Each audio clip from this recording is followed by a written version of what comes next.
You've been told Roman steel was primitive, that medieval swords were superior, that true metallurgical advancement didn't arrive until the Industrial Revolution. But in the Alpine provinces of Noricum, Roman smiths were producing steel with a carbon content so precisely controlled, with a microstructure so sophisticated, that modern metallurgists examining the artifacts under electron microscopes initially refused to believe the dating. Right now, in museum collections across Europe, there are Roman blades forged between 100 BCE and 400 CE that contain metallurgical features we didn't rediscover until the 19th century. And the implications of this are so disturbing to our understanding of technological progress that mainstream archaeology has spent decades trying to explain it away. Listen carefully, we're not talking about marginally better iron. We're talking about steel that was objectively, measurably, demonstrably superior to anything produced in Europe for the next 1,000 years.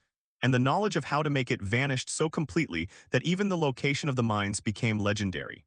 Let me show you exactly what Noricum steel was, why it represented a technological peak that wouldn't be matched until Sheffield in the 1800s, and how an entire scientific tradition can be erased from history so thoroughly that we're still excavating the evidence of its existence. Here's what we know for certain.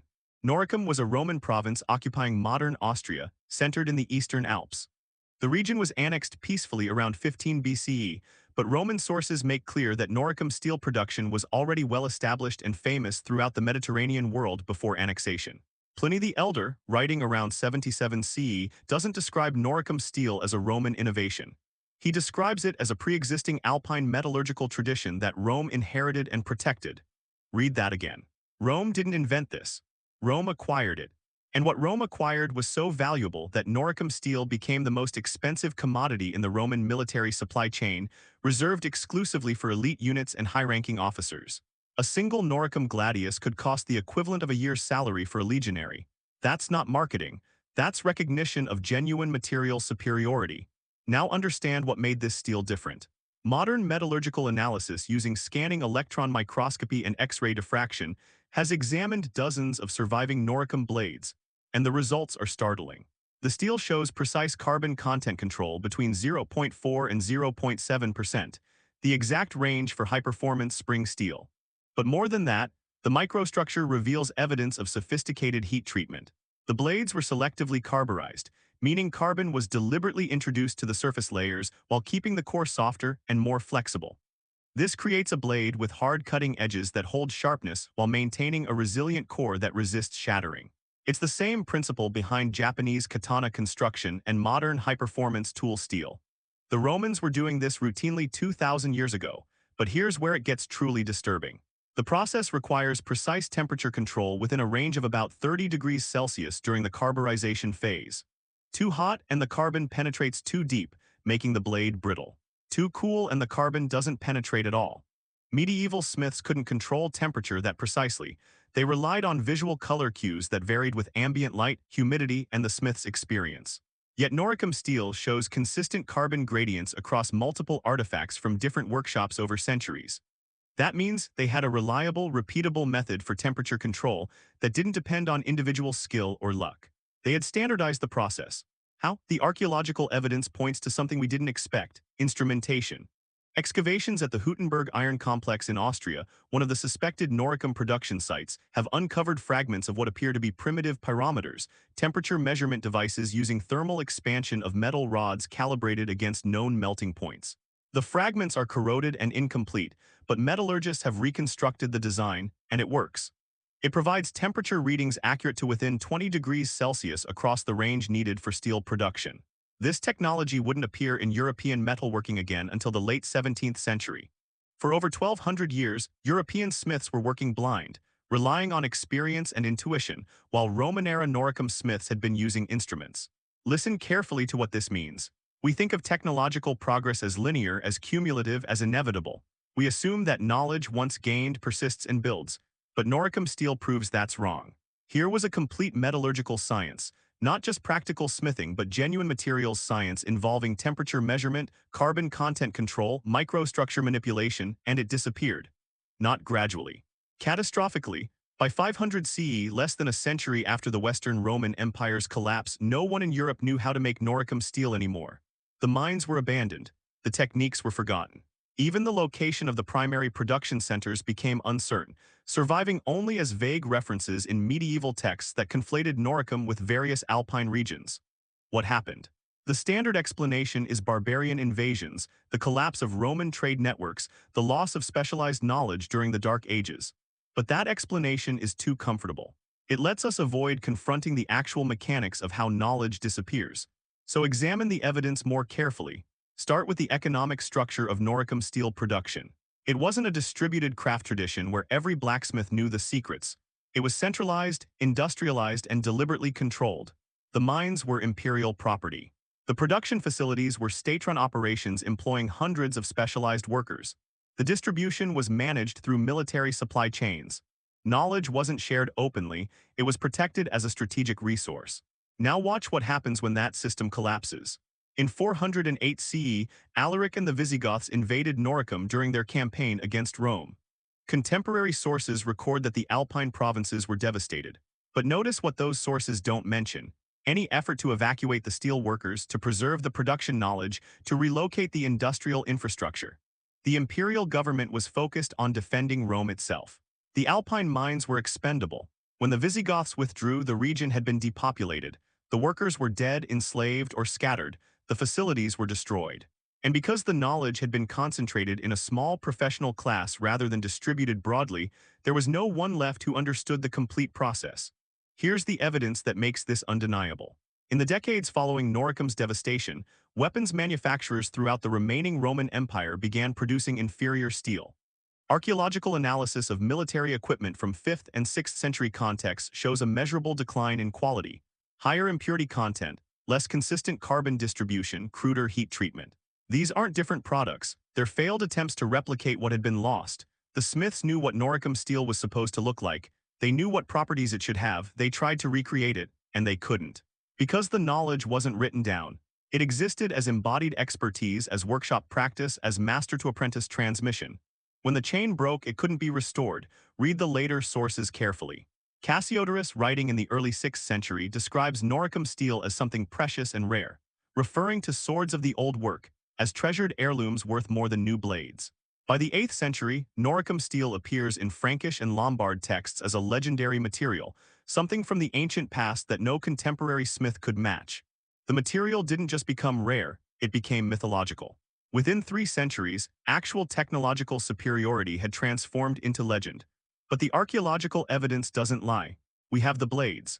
We can analyze their composition and structure with tools far more sophisticated than anything available to ancient or medieval metallurgists.